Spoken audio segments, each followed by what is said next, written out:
Olá! Oi, eu sou a Isabela. Eu sou a Natália. E estamos começando mais um podcast das emoções.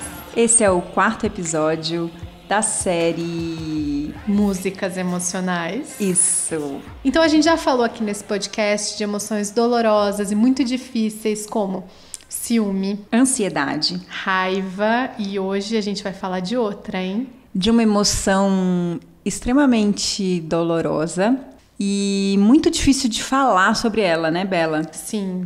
Inclusive a gente ficou pensando se a gente faria um podcast para falar sobre essa emoção. Mesmo a gente que está estudando sobre isso, a gente tem falado sobre isso dentro do curso das emoções, mas ainda assim é um terreno difícil de andar em cima dele, né, Nath? E aí a gente pensou, putz, se é difícil pra gente, deve ser difícil pra muita gente falar sobre isso. Então a gente achou que valeria a pena abrir essa conversa aqui, mas muito despretensiosamente. Sim, sem verdades. Aqui um alerta para você que está ouvindo. Você não vai ouvir verdades absolutas agora nesse podcast. Você vai ouvir um papo entre duas pessoas que estão tentando entender essa emoção. E a gente te convida para entrar com a gente nesse papo, inclusive responder a gente, mandar a sua opinião. Isso aí, e mandar a sua experiência para a gente poder tentar, todo mundo junto, entender um pouquinho melhor isso e conversar sobre isso um pouco mais. E antes de falar sobre a emoção de hoje, a gente quer te dar um recado. Se você está ouvindo esse podcast agora, no finalzinho de abril, começo de maio de 2019, o nosso curso online está no ar, o Curso das Emoções. As inscrições só estão abertas até o finalzinho da primeira semana de maio, porque a nossa primeira aula online, o nosso primeiro encontro online que acontece dentro da nossa plataforma, vai ser no dia 6 de maio. Se você tem interesse em aprofundar essas conversas e quiser saber um pouco mais, www.ocursodasemoções.com.br ou segue a gente no Instagram, @ocursodasemoções, e manda sua pergunta por lá. A gente tá muito animada para te receber. Vai ser muito legal entrar num percurso de práticas para lidar com as emoções, não só de teoria. Chega de teoria, né, Nath? Isso, chega de teoria. Mas, então vamos à emoção de hoje. Isabela, qual é a emoção de hoje? Ai, gente, a gente vai ter que falar primeiro da emoção de hoje, que é a culpa. Ai.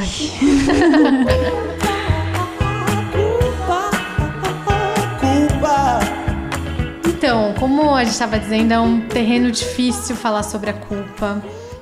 A gente teve uma experiência durante o curso em que nós nos formamos, o Cultivating Emotional Balance, lá na Itália, que a gente fez com o Alan Wallace, com a Ivy Ekman. E durante uma das aulas da Ivy Ekman, a gente entrou na discussão de culpa e vergonha. E a gente teve uma cisão no grupo, porque a linguagem não deu conta da nossa angústia sobre essa emoção.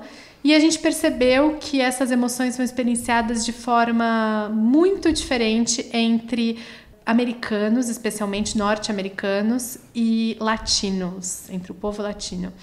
Então, a gente percebeu que a vergonha tem um lugar muito mais profundo para eles do que a culpa. E investigando isso junto com a Ivy Ekman, a gente percebeu que isso tem com certeza origem cristã na nossa formação, não é, Nath? É cultural, né? Uhum. A nossa discussão chegou num ponto que a gente teve dificuldade de entender o que eles estavam dizendo, e aí a gente chegou à conclusão de que o problema era que a gente não estava conseguindo encontrar uma palavra que traduzisse o que eles estavam querendo dizer. E eles não estavam entendendo o que a gente estava querendo dizer. Uhum. E aí a gente chegou à conclusão de que talvez a gente não sinta da mesma forma o que eles sentem, e eles não sentem da mesma forma que a gente sente. E acho que isso funciona também para os orientais, né, Bela? Quando a gente fala de culpa para os orientais, acho que eles talvez nem saibam do que a gente está falando. É outro lugar, com certeza. A gente vai trazer isso durante esse podcast. Essa Sim. outra visão, que às vezes até é um pouco mais saudável na maneira de lidar. É um alento, né? Se a gente conseguir flertar com isso, quem sabe? Mas também esse alento também dá pra gente uma pista de que não é só com a gente, né? Se é cultural, talvez é comigo, é com a Isabela, é com você que tá ouvindo. Não sou só eu que experiencio a culpa, né? Talvez tenha muito mais pessoas ao meu redor experienciando isso, e isso tenha muito mais a ver com a nossa cultura do que a gente imagina. Uma boa pergunta. Será que tem? Vamos investigar. Vamos investigar. Então, a música que a gente vai trazer hoje é de uma banda chamada O Terno. E a música deles se chama Culpa. É de 2016, do álbum Melhor do que Parece. Quem escreveu foi Martim Bernardes. Obrigada, Martim. Eles são muito excêntricos. Vamos lá. Parece que eu fico o tempo todo culpado. Com culpa eu não sei do que. Quem vai me desculpar se eu não fiz nada de errado? Que mais que eu posso fazer? Parece que eu fico o tempo todo culpado. Com culpa eu não sei do que. Quem vai me desculpar se eu não fiz nada de errado? Que mais eu posso fazer? Bela, o que mais te chama atenção nessa estrofe?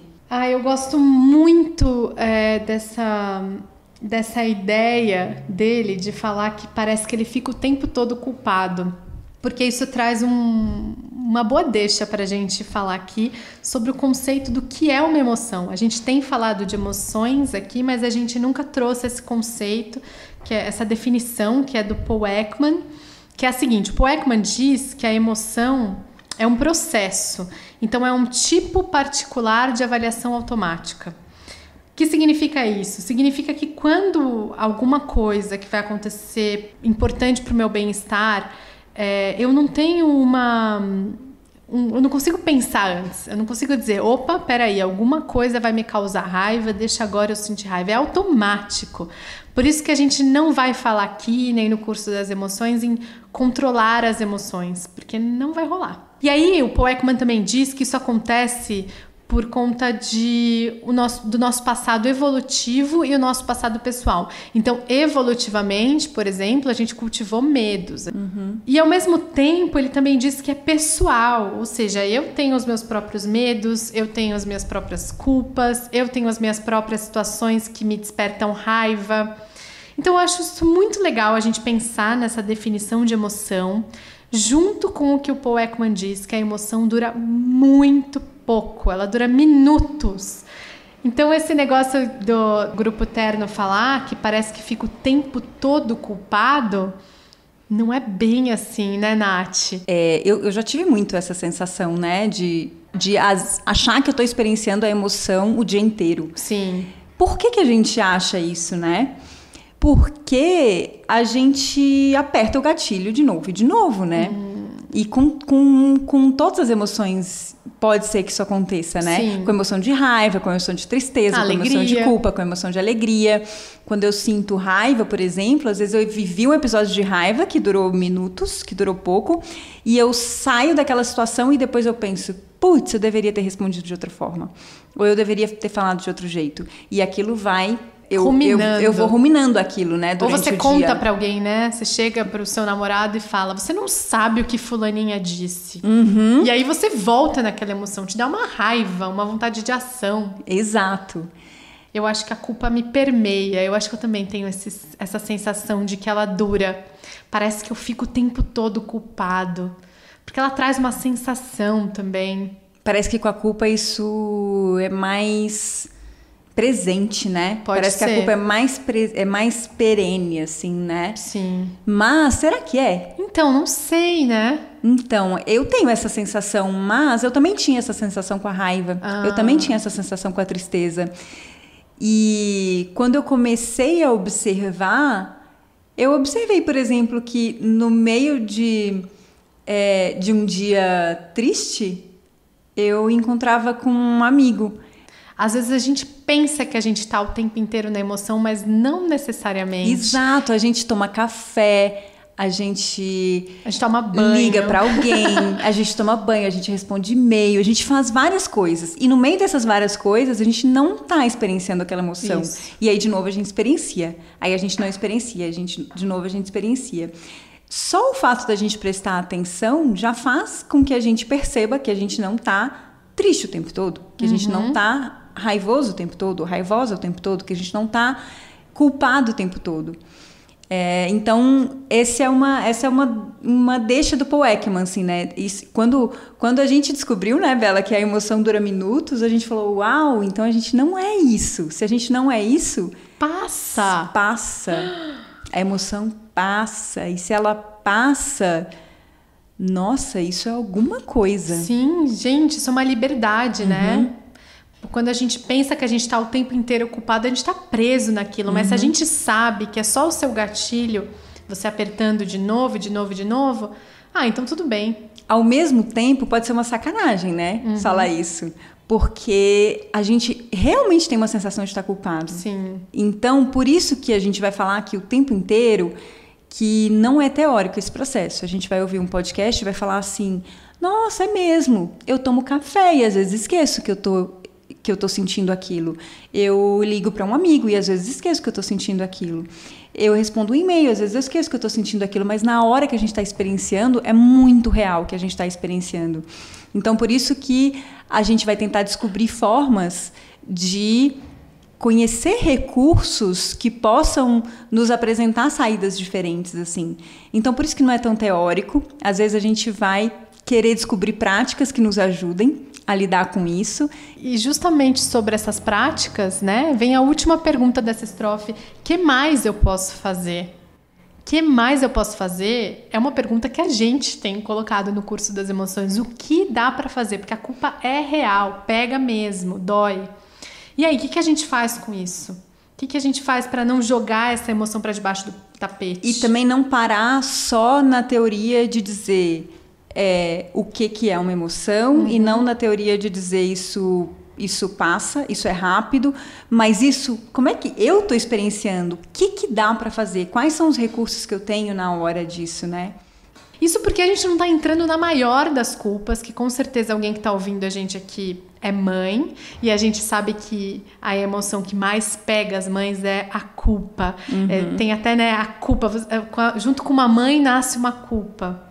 O que é isso, né, gente? Maravilhoso isso que você está dizendo, porque não necessariamente essa música vai... Acho que sim, até sim. Mas essa coisa da mãe vem muito a identidade, né? A identidade mãe.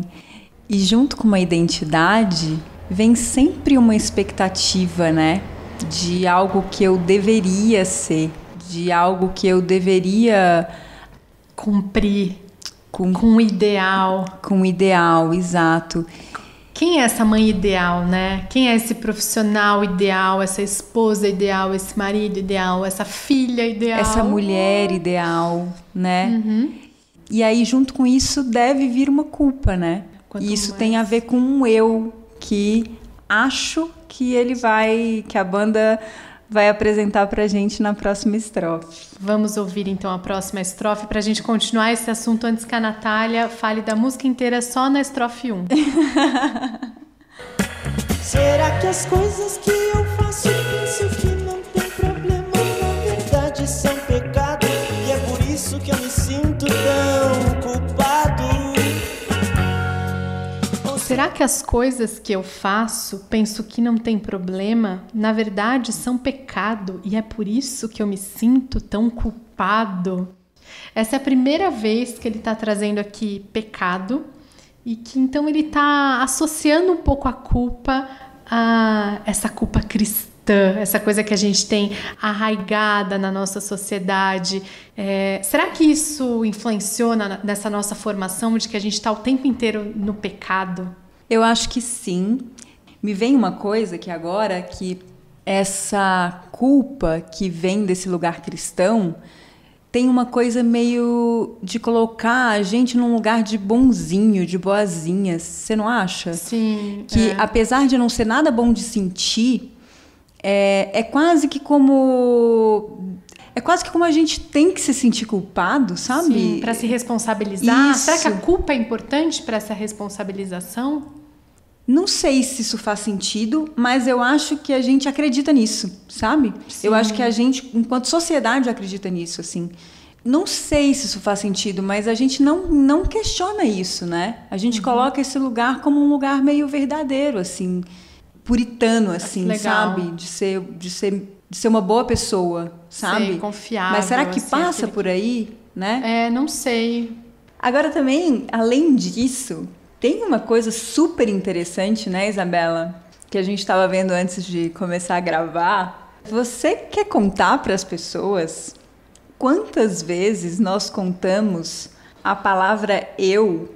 Gente, é da um absurdo. música? São 2 estrofes, são 8 versos. E olha só quantos ele fala. Eu fico o tempo todo culpado, eu não sei do que, eu não fiz nada de errado, eu posso fazer, as coisas que eu faço, eu penso, eu me sinto tão culpado. Então, assim, são 7 menções a palavra eu em 8 versos. Será que isso diz alguma coisa? Uau! O que isso diz pra gente, Nath? Tanto eu, assim, em 8 versos. Tem um autocentramento na culpa, né? Tem uma coisa daquela identidade que a gente estava falando, né?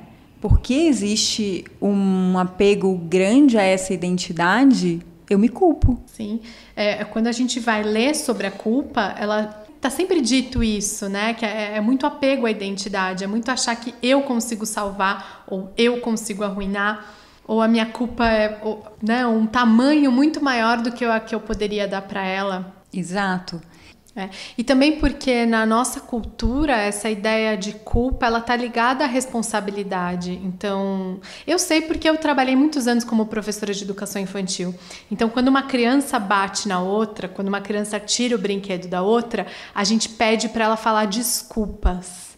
E aí depois a gente vai começar a ler sobre a teoria da educação infantil e a gente vai pensar o que isso significa, pedir desculpas, se às vezes a pessoa nem se responsabilizou pelo ato, porque ela tem 3 anos de idade, sabe? Para ela fez sentido bater no outro. É a linguagem que ela tem para tirar o outro dali. É bater. Será que tem a ver com responsabilidade, culpa, Nath? Isabela, acho que isso que você falou é muito legal, porque se responsabilizar, isso a gente não está tirando da nossa cabeça, a gente leu muitos professores falando disso, que a gente assumir a responsabilidade, isso às vezes vai envolver a gente se arrepender, vai nos ajudar muito, né? Então, alguns professores vão dizer assim que a culpa não vai nos servir muito, mas o arrependimento vai ser muito poderoso. O arrependimento se responsabiliza, né? Teve uma ação negativa, eu me responsabilizo por essa ação negativa e eu me arrependo. E o arrependimento é algo poderoso que diz assim, eu não quero fazer isso de novo. Eu não quero magoar essa pessoa de novo. Eu não quero gritar de novo. Eu não quero agir desse jeito de novo. Eu não quero me fazer mal de novo. Eu não quero fazer mal para alguém de novo. E ele é poderoso no sentido de que só quando a gente se arrepende, a gente, de fato, consegue fazer uma verdadeira aspiração de se transformar. Assim. Consegue se comprometer com um voto, né? Com um voto de fazer diferente a partir daí. Mesmo que ainda assim a gente falhe. Pois somos humanos. Exato. Agora então vamos ouvir o Terno falar um pouco sobre a sociedade. Vamos ouvir a próxima estrofe? Vamos lá. Ou será que a sociedade diz que é para ser contente quando eu fico meio triste ou até meio chateado? Eu fico mais, pois acho que eu sou culpado. Ou será que a sociedade diz que é para eu ser contente quando eu fico meio triste ou até mesmo chateado? Eu fico mais, pois acho que eu sou culpado. Culpa. Esse ponto, ele me pega muito, porque a gente tem uma educação na escola voltada para a habilidade. Então, a gente fala para os estudantes que eles precisam estudar e se formar, e depois arrumar um emprego, e depois, se não tá bom, procurar uma pós-graduação, e depois casar, né? Tem uma sequência na vida que a gente olha ao redor, e é a sequência que as pessoas nos cobram de seguir. E aí, isso é super limitado, porque o que acontece hoje em dia é que a gente olha para as universidades, especialmente as universidades de medicina, que a gente está em contato com a doutora Ana Cláudia Quintana Arantes, que tem feito um trabalho muito bonito de humanizar esses professores, esses alunos, e a gente vê surtos de suicídio, surtos de pessoas que tentam o suicídio ou que de fato conseguem. É muito cruel a gente exigir isso, a gente dizer que esse é o caminho para uma felicidade, sendo que essa é uma felicidade completamente condicionada. O que acontece quando uma pessoa chega na universidade de medicina, que é um vencedor, né? Se chegou na faculdade de medicina, na sociedade em que a gente vive, no país em crise que a gente vive, tem que ser uma pessoa que tem todo o apoio do mundo. Tem apoio da família, tem apoio financeiro, tem tempo para estudar, tem tempo para se dedicar ao que quer. E aí a gente fala para uma pessoa que está em depressão, que está triste, numa faculdade de medicina, a gente diz, então o problema é seu. É essa mensagem que socialmente que a gente passa para ela. Porque se você chegou até aí, e aí você não encontrou a felicidade, o problema é única e exclusivamente seu. A culpa é sua. A culpa é sua. Aí então você vai para um psicólogo, você vai para um psiquiatra, você vai tomar um remédio. E não que isso não seja importante, isso é super importante, isso vai ser parte do tratamento. Mas junto com esse tratamento vai ter que vir a ideia de que a nossa sociedade está muito doente. Uhum. A nossa sociedade tá projetando coisas na gente, está dizendo como a gente tem que ser feliz e está dizendo isso em cima de uma felicidade completamente condicionada. Uhum. Né? Sem considerar, assim como a educação não considera, a felicidade genuína. O Lama Zopa, num livro dele, que ele tem sobre educação, ele fala que tem quantas pessoas que não têm diploma universitário e são felizes. E quantas pessoas que garantem o diploma universitário, mas não conseguem a felicidade. Então, assim, não tá aí. Ainda que isso seja importante, a gente não tá desqualificando isso, né? Uhum. Eu tenho o diploma universitário, a Nath tem, a gente tem pós-graduação, a gente acha que educação é maravilhoso, mas a gente não pode apostar nisso. E não para aí, né, Isabela? Tanta coisa além do diploma universitário, casar, ter filho, ter um emprego, agora ter um propósito de vida, né? Você tem que estar dentro dos padrões. Estar dentro dos padrões. Ser bonita se você for mulher. Exato. Muito, muito cruel, né? Muito cruel isso que a gente está se colocando, assim. Então, o quanto de espaço que a gente está deixando para a gente poder não ter tudo, né? Para a gente poder não cumprir todos esses papéis e para a gente poder se perguntar quais papéis a gente quer cumprir, né? E aí, quando ele diz assim, a sociedade diz que é para eu ser contente e quando eu fico triste ou chateado, eu acho que eu sou o culpado. Que espaço tem na minha vida para tristeza, sabe? Eu preciso resolver sempre que eu fico triste, quando eu tenho um dia ruim. E também que espaço que eu estou oferecendo na minha vida para a tristeza do outro, né? O quanto que eu estou permitindo para as pessoas ao meu redor sentirem ciúme, as pessoas ao meu redor estarem tristes, as pessoas ao meu redor estarem felizes.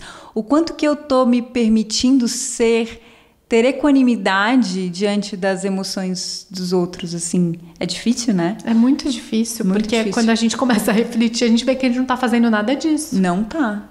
Uma boa prática. Assim, sem a menor dúvida, essa para mim é a emoção mais difícil de investigar. Acho muito difícil até da gente conseguir entender o que é isso, né, Isabela? Muito difícil da gente conseguir se aprofundar nisso, porque a gente vai bater... Talvez isso vai bater para cada um de um jeito diferente, né? Sim. E é só investigando em primeira pessoa que a gente vai conseguir ter algum avanço nisso. Uhum. Porque a teoria... Quantos professores a gente já não leu, Nath, falando sobre culpa, arrependimento? A gente já entendeu na teoria. Exato. Mas é difícil pra caramba colocar na vida real e até falar disso. Uhum. Vamos ouvir o refrão? Vamos.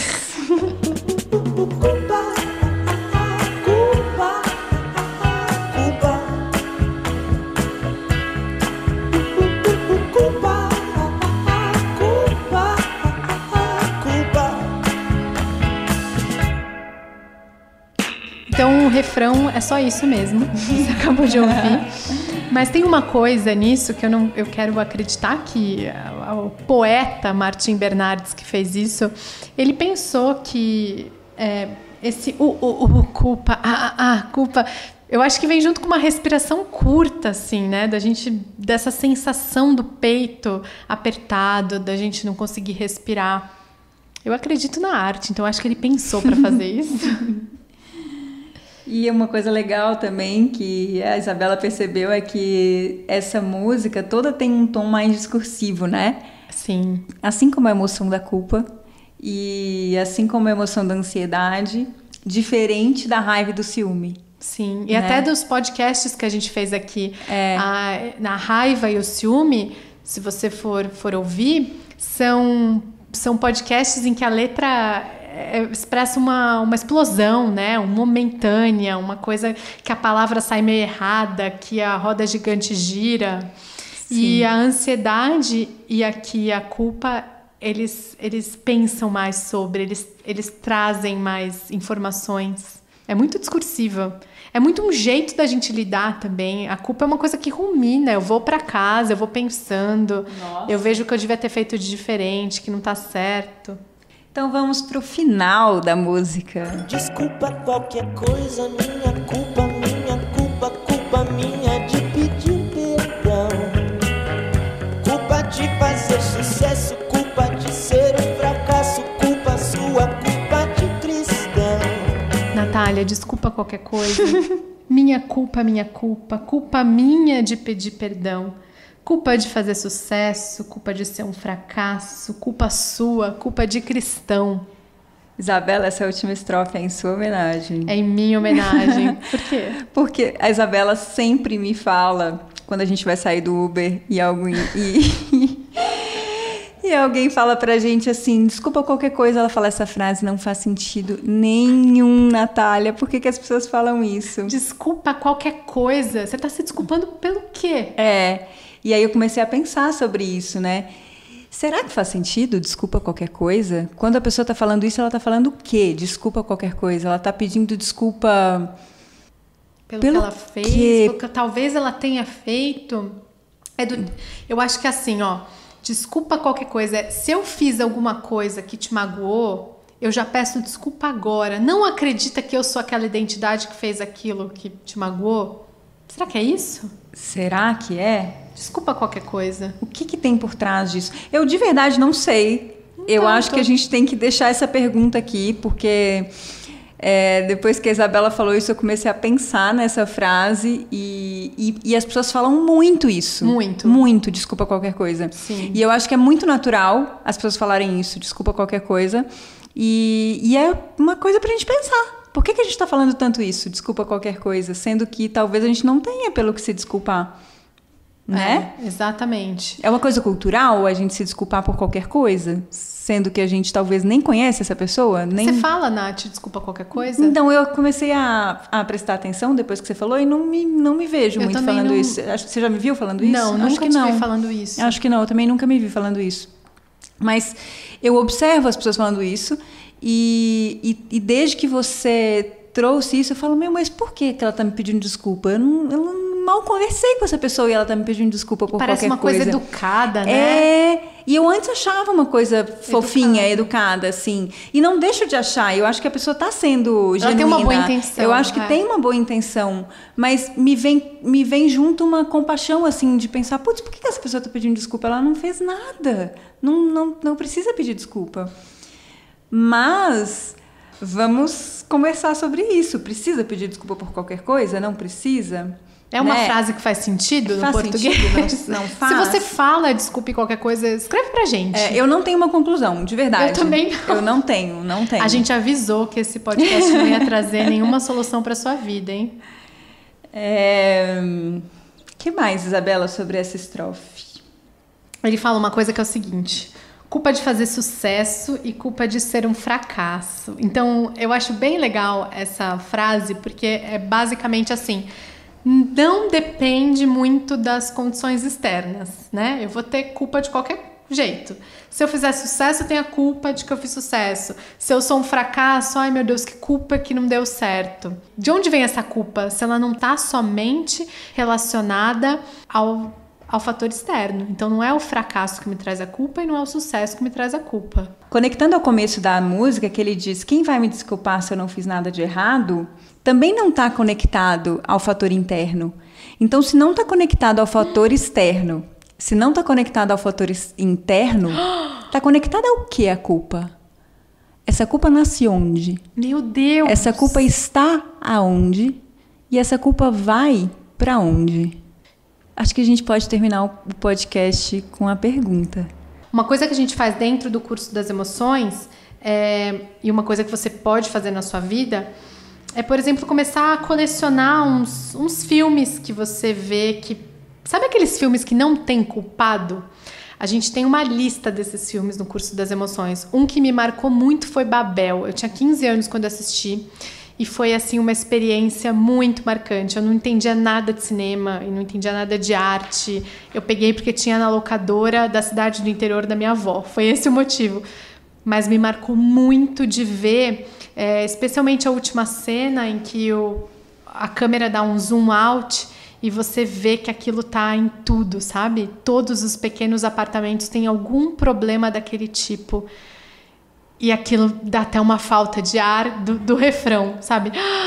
Então eu acho que essa é uma boa investigação para a gente fazer. Se não dá para fazer na nossa vida, porque às vezes é difícil e às vezes a nossa culpa está muito arraigada a gente pode usar a arte para fazer isso. E a gente pode fazer também com quem a gente está culpando. E aí a gente pode usar esse exemplo de Babel, que é difícil achar o culpado, para pegar um exemplo de alguém que a gente está culpando por alguma coisa e ver a limitação, e ver aonde é que pessoa. Nasce aquela culpa e mesmo. Onde para aquela culpa.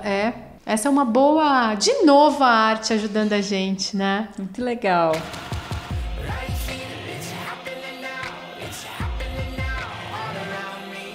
Então chegou aquele momento que nós fazemos uma aspiração que surge a partir dessa música. E aí, Isabela, qual a sua aspiração? Fiquei pensando nessa emoção culpa e numa coisa que eu tô vivenciando na minha vida. Que a minha irmã tá grávida, né? Uhum. E aí, grávida, porque as pessoas falam que quando nasce um filho, nasce uma culpa. Mas quando nasce uma barriga, já nasce uma culpa. Sabe? Eu já vi, assim, a minha irmã já culpada de que eu não comi a coisa certa, eu não fiz a coisa certa, eu deveria ter feito tal coisa.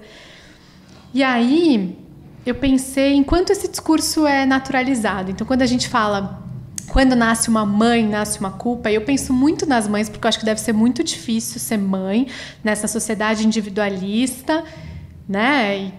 E que a mãe é responsável por tudo. Mas aí eu pensei que a minha aspiração é que a gente pare de naturalizar a culpa, especialmente com as mães, sabe? A gente não acha isso uma coisa legal, uma coisa normal. A gente não precisa sentir culpa, a gente não precisa se atrelar a essa emoção e partir daí, falar, eu sou uma mãe culpada. Enfim, não sei nem se eu fui clara, mas a minha aspiração é para essa não naturalização da culpa. A gente sente, mas a gente não precisa se basear nela. Foi muito clara, que bonita. Nath, a sua aspiração, qual é? Eu me conectei muito com aquela estrofe que ele fala da sociedade, né? E a minha aspiração é muito de que eu possa cultivar esse espaço, sabe? De ser espaço para a emoção do outro, assim. Que é muito difícil, assim, porque às vezes eu estou muito ocupada com a minha emoção. Mas que eu possa ser espaço para a emoção do outro, que eu possa ser espaço para a tristeza do outro, para a culpa do outro, para o arrependimento do outro, para o ciúme do outro, para a raiva do outro, para a alegria do outro. Para a alegria, que às vezes é difícil, porque vem inveja junto, Nossa, né? Sim. Quando tem um outro alegre na minha frente, pode ser que venha inveja junto. Mas bem, né? aí, quando eu cultivo espaço, daí pode ter isso tudo, né? Mas é muito difícil cultivar esse espaço. Então, eu aspiro, assim, quando é difícil, a gente aspira. Então eu aspiro poder cultivar esse espaço. Bom, então antes de terminar o nosso podcast, fica novamente o nosso convite para você entrar com a gente num percurso muito mais profundo de investigação das emoções e de práticas para a gente aprender a lidar com elas de um jeito mais genuíno. Isso aí. Além disso, desculpa qualquer coisa que a gente tenha falado. A gente deve ter feito alguma besteira. Bom, desculpa qualquer coisa, muito bom. Gente, desculpa as nossas opiniões. Desculpa mesmo, gente, qualquer coisa. A gente não falou quer atrapalhar nada com a vida de ninguém, né? Talvez a gente não tenha falado nada com nada, né, Nath? Mas a gente não quer mesmo atrapalhar a vida de ninguém. Desculpa qualquer coisa. Se quiser entrar com a gente, já sabe, o curso das emoções.com.br, as inscrições estão acabando, porque a gente precisa caminhar com essas pessoas lá dentro. Então, como é que acaba um podcast, Isabela? Acaba com alegria. Tchau, pessoal. Até o próximo podcast. Até mais. Tchau. There's change coming.